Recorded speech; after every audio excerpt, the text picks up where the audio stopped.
J'ai 13 ans et j'ai peur. Je passe le portail du collège, la boule au ventre, les mains moites, j'ai envie de pleurer.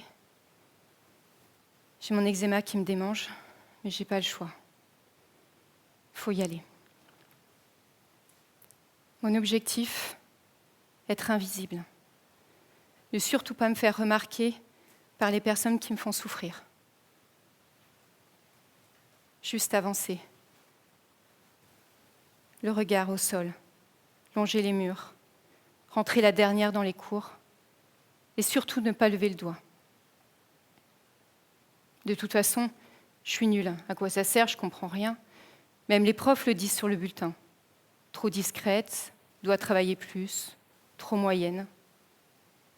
Moi, peu importe, j'ai 10, je ne redouble pas, donc ça me va. Même dans les cours de sport, je suis la dernière à être prise dans les équipes. À quoi bon? Heureusement, il y a le CDI, les livres. Je m'évade dans des romans d'aventure, de liberté. Et sinon, j'avance, comme un robot, sans écouter mon corps, mes émotions qui me disent que ça ne va pas. J'ai tellement peur, peur d'être jugée, peur d'être rejetée, peur de l'échec. Juste avancer et ne pas me retourner.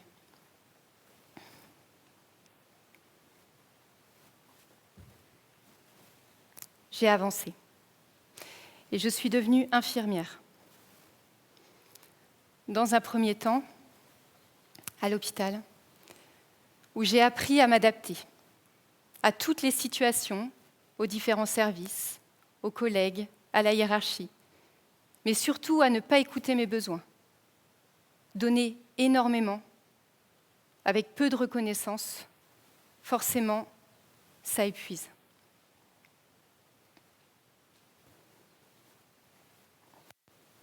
J'ai avancé et j'ai eu 3 enfants, aujourd'hui âgés de 13, 15 et 17 ans. Grâce à eux, j'ai su ce qu'était l'amour inconditionnel. Et j'ai appris aussi avec le temps à me positionner, à me respecter et à avoir des relations authentiques.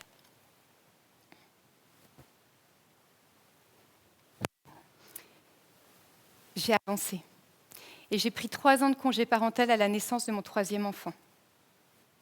Et là, ce temps, j'ai découvert, j'ai réappris cette joie de découvrir, d'apprendre, d'expérimenter. C'était comme une boulimie, quelque chose qui s'ouvrait en moi, que je ne connaissais pas. J'ai appris à reprendre confiance en moi grâce aux ateliers philo, grâce aux ateliers créatifs, à la danse, au yoga, grâce au développement personnel, spirituel, que ce monde est vaste et intéressant. Alors, qu'est devenue la jeune fille qui avait si peu confiance en elle tout à l'heure? Eh bien, j'ai retrouvé cette liberté d'apprendre ce que j'aimais, ce que j'avais envie, ce qui faisait sens pour moi, sans contrainte, sans stress, sans pression, sans notes. Et ce feu qui s'est allumé en moi ne s'est jamais éteint.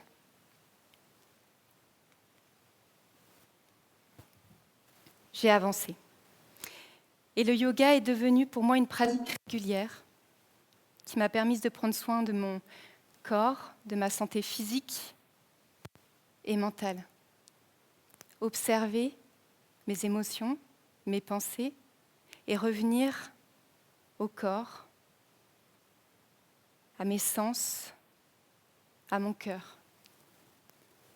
J'ai compris à ce moment-là qu'il fallait m'aimer pour ne plus dépendre des autres, pour ne plus attendre des autres.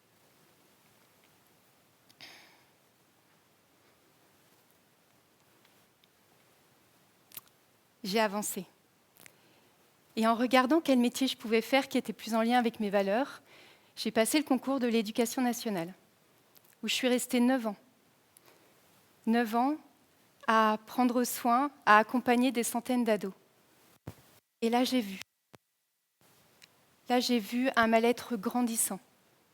Tous ces enfants qui souffrent et qui n'ont jamais appris vraiment à se connaître, qui n'ont jamais appris à observer leurs émotions, leurs besoins.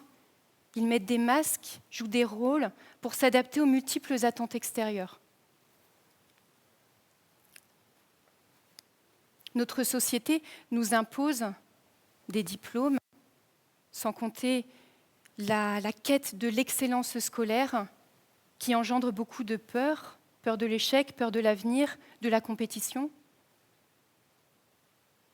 Et bien sûr, des emplois du temps surchargés, des devoirs à faire à la maison encore plus, et la fuite vers les écrans, la violence, le harcèlement, les médias qui sont anxiogènes, qui favorisent l'éco-anxiété aujourd'hui.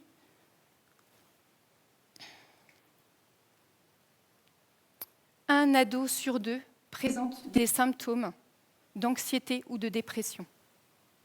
1 à 2% seraient en phobie scolaire, aujourd'hui appelé refus scolaire anxieux. 15% des lycéens seraient en burn-out scolaire.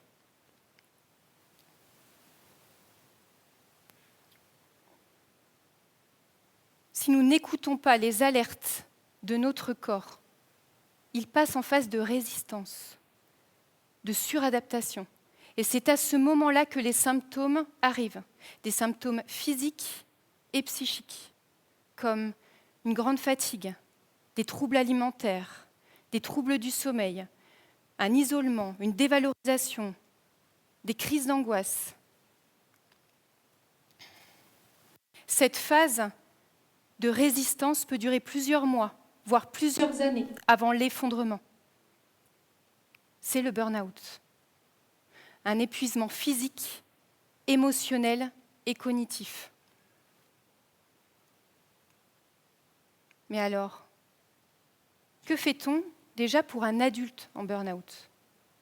Il va voir son médecin, le médecin l'arrête pour quelques jours, quelques semaines, quelques mois.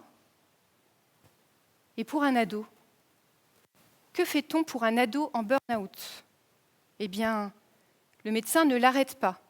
On aménage sa scolarité pour l'empêcher de décrocher et on lui demande de rattraper les cours à la maison. Voyez le paradoxe ? C'est comme si on demandait à un adulte en burn-out de retourner régulièrement sur son lieu de travail et de remplir des dossiers à la maison. On ne sait pas quoi faire pour ces ados. Tout le monde est démuni. En premier lieu, les parents, qui sont dans l'errance thérapeutique, qui ne peuvent pas laisser leur ado seul à la maison et qui ont cette culpabilité importante liée à la situation. L'éducation nationale avec l'obligation scolaire jusqu'à 16 ans, et ils ont la responsabilité aussi de la prise en charge de ces ados. Et les services de santé qui sont débordés de demandes. Combien d'ados encore vont devoir être en burn-out pour qu'on se rende compte que ce système ne fonctionne plus ? Nous sommes uniques. Nous avons tous quelque chose à offrir au monde, un talent. Mais comment rallumer cette flamme si nous n'allons pas, si nous ne nous connaissons pas, si nous ne faisons pas le chemin de nos émotions, de nos besoins ? C'est grâce à cette observation que nous allons pouvoir aller à la rencontre de soi, puis de l'autre.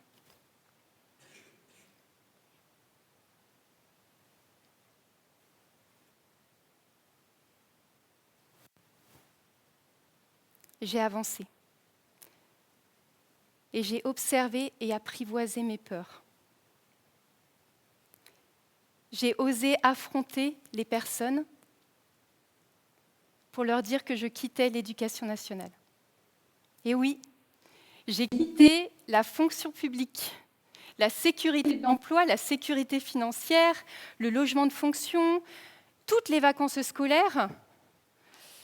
Pourquoi j'ai fait ça ? Pourquoi ? Parce que je me suis rendu compte que ce n'était pas en restant dans l'éducation nationale que j'allais pouvoir aider ces ados au mieux.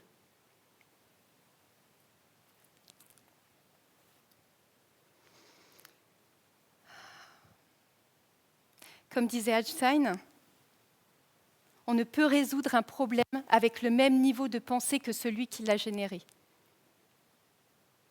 Et il disait aussi, nous sommes tous des génies. Si nous jugeons un poisson à sa capacité de grimper à un arbre, il croira toute sa vie qu'il est stupide. Alors, j'ai innové. J'ai créé une association, Libère-être. Un lieu d'accueil pour les adolescents en souffrance, déscolarisés et leurs parents. Un lieu où ils pourront venir, être écoutés sans jugement, valorisés dans leurs différences. Des ateliers seront proposés, co-créés pour partir de soi et pas imposés, et leur permettre de renouer avec diverses expériences. Une grande part sera dédiée aux ateliers corporels et manuels. Corporels pour reprendre conscience de son corps, apaiser ses émotions et renouer avec la créativité, avec le savoir-faire. L'important est de ne pas se sentir seul et incompris, mais de valoriser le partage des compétences, des connaissances et la solidarité, l'entraide. Ce qui manque cruellement aujourd'hui, je trouve.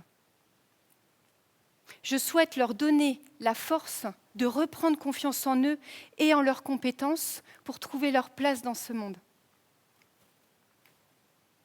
À présent, je vous invite à faire le voyage de votre mental, de vos croyances, de vos conditionnements à votre cœur. Et si nous prenions du recul pour regarder ces ados autrement? Qu'est-ce qui nous empêche d'accueillir totalement l'être humain qui est en face de nous?